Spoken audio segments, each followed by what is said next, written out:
대한항공 퍼스트 클래스를 이제 탑승하게 되면은 지상에서도 훌륭한 서비스를 받을 수가 있습니다. 대한항공 이제 인천공항 터미널 2 이제 T2를 이용하고 있어요. T2 같은 경우에는 항공연맹체인 스카이팀이 주로 이용하는데, 이 중에서도 대한항공이 메인으로 사용하고 있어요.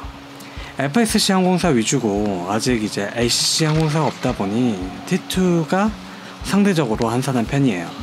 이런 환경 때문에 대한항공 퍼스트 클래스의 지상 경험도 괜찮은 편이에요. 프리미엄 체크인이라는 이제 시스템을 이용하고 있어요. 비즈니스 클래스인 이제 프레스티지 이용 고객과 퍼스트 클래스 고객, 그리고 이제 상위 티어 고객들을 위한 공간을 별도로 운영하고 있습니다. 다만 퍼스트의 경우 퍼스트 클래스 체크인 공간을 또 한 번 따로 마련해서 구별을 두고 있어요. 프리미엄 체크인에 도착해서 도시화 클래스를 확인합니다. 퍼스트 클래스임이 확인되면 다른 직원에게 별도로 안내를 해요. 저는 이제 미국을 가는 길이었기 때문에 인천공항 보안 직원으로부터 간단한 인터뷰를 받습니다. 이 과정이 끝나고 퍼스트 체크인 영역으로 입장을 했습니다. 퍼스트 체크인 공간 꽤 프라이빗합니다. 우선 편안한 소파에 이제 착석을 권하고요. 여권을 드리면은 수화물을 붙이고 발권하는 과정을 전담 직원이 모두 처리를 해줍니다. 소파에서 이제 편안하게 앉아 있으면 체크인 및 수화물 붙이는 과정이 종료가 됩니다. 퍼스트 클래스 고객들을 위한 수화물 랩핑 서비스를 제공을 하는데, 비닐백에 수화물을 꽁꽁 포장해서 수화물을 보호해줍니다. 이제 저는 이제 퍼스트 새내기다 보니 이 서비스를 한번 이용을 해봤어요. 꽤 많이 타본 분들은 이 랩핑 벗기는 게 귀찮아서 이 서비스를 생략하기도 합니다. 클래스가 있죠. 러기지가 이제 리모아나 이제 루이비통 같은 고가의 캐리어라면 이용해 볼만 하겠죠. 저는 이제 아투라고 아메리칸 투어리스트죠.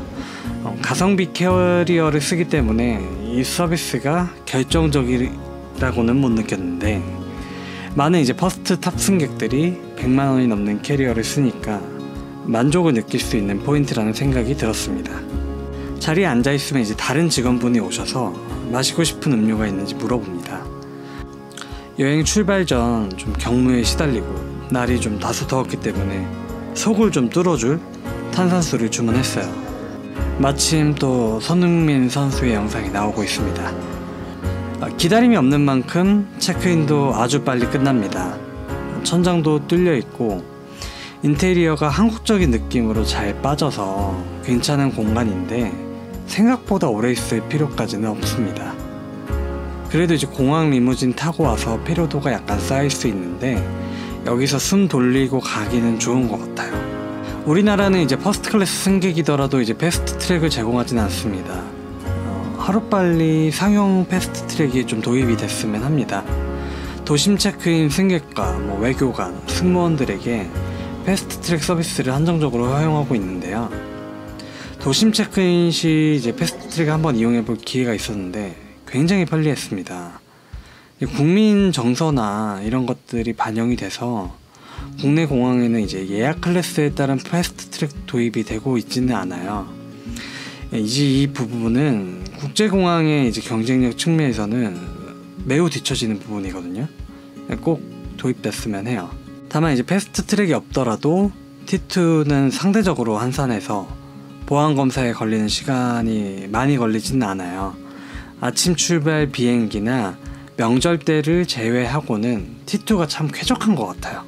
면세구역으로 넘어왔어요. 이제 퍼스트 클래스 라운지를 즐길 시간입니다. 대한항공 이제 최상위 라운지 서비스로 퍼스트 클래스 라운지와 마일러 클럽 라운지를 운영하고 있습니다. 퍼스트 클래스 라운지는 이제 퍼스트 클래스를 예약한 고객에게만 한정해서 제공하고 있고, 마일러 클럽 라운지는 이제 대한항공의 최상위 고객들, 즉 이제 모닝캄 프리미엄이라고 해가지고 상위 티어 고객들 대상으로 제공을 합니다. 30, 40대 중에 이제 해외 경험이 정말 많지 않은 이상 MCP가 되기 쉽지는 않아요.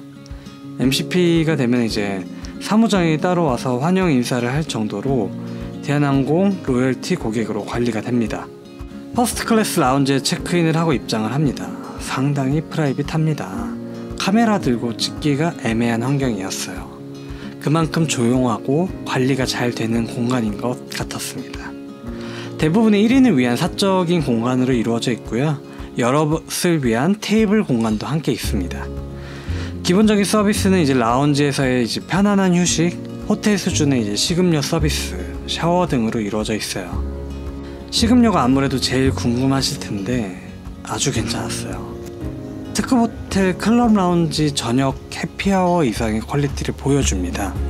아마도 이제 대한항공 소유 호텔인 인천 그랜드 하얏트에서 케이터링을 담당하지 않을까 싶어요. 우선 도착하면 단품 메뉴인 이제 알라카르트를 선택할 수 있게 해줍니다. 태블릿을 가지고 주문을 받으시는 것도 재밌는 포인트인 것 같았어요. 알라카르트의 경우 이제 한식, 양식 다 선택할 수 있어요.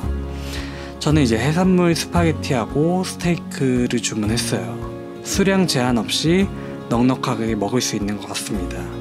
스파게티에 들어가는 해산물이나 스테이크의 질을 봤을 때 신선하고 좋은 재료를 써서 서빙하는 것 같습니다.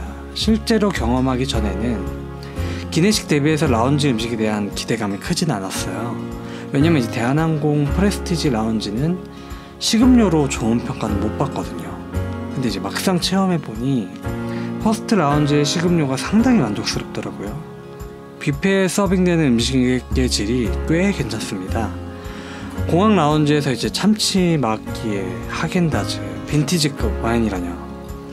여기서만 벌써 1.5인분을 먹는 바람에 기내식 먹는데 지장이 좀 생길 정도였어요. 훌륭했습니다. 식사를 하고 나서 이제 특별히 휴식할 수 있는 공간이 있어서 체험을 해봤어요. 안마의자하고 프라일, 스타일러가 있는 종합 선물 세트 같은 공간이었어요. 외투 스타일러에 걸어놔서 씻어 입고 안마의자에서 안마 받고 프라일로 얼굴 마사지 받고 호화롭죠. 다만 이제 밖에서 뭘 하는지 다 볼 수 있기는 해서 프라이빗함은 약간은 좀 떨어진다는 생각이 들었네요. 밤 비행기라 샤워를 이용했어요. 저녁 비행기를 타는 경우에는 샤워하지 못하고 타면 거의 만 24시간을 씻지 못하는 상황이 생길 수 있어요. 라운지를 이용하는 목적 중에 이제 씻는 것도 무시할 수 없죠. 퍼스트 라운지 샤워실은 생각보다 참 괜찮았던 게 정말 넓었어요. 입장하고 이제 바로 샤워하는 게 아니라 입장하고 나서 안에 샤워실이 따로 있는 구조였어요. 한마디로 쓸데없이 넓다는 건데 이 쓸데없는 게 때로는 큰 만족감을 줍니다. 나만의 공간이라는 느낌이 들거든요. 일회용 어메니티가 잘 구비가 돼 있어서 출국 전에 이용하면 쾌적한 비행을 할 수가 있습니다. 마지막으로 이제 인천 출발 대한항공 퍼스트 라운지만의 시크릿 서비스인 러기지택 제작 서비스입니다. 라운지 체크인 카운터에 입장하면 자신의 이름으로 된 러기지택을 제작을 해줍니다. 이게 무조건 해주는 건 아니고 요청 기반으로 접수된 것만 만들어줍니다. 저도 기념으로 제작을 해봤어요. 수화물 찾을 때 동일 브랜드 동일 캐리어 때문에 좀 혼동될 수가 있는데 이 러기지택을 해두면 좀 더 식별하기 좋아질 것 같아요. 퍼스트 클래스를 타더라도 B747 400 같은 구형 기재가 걸리면 이른바 이제 똥차 걸렸다고 해요. 근데 인천 출발이라면 퍼스트 클래스 라운지 이용을 생각을 하면 어느 정도 받아들여질 수 있지 않나 하는 생각이 들 정도로 호화로운 경험이었습니다. 저는 이제 인천 샌프란시스코 왕복 퍼스트 클래스 또 컨텐츠로 이어서 찾아뵙겠습니다. 감사합니다.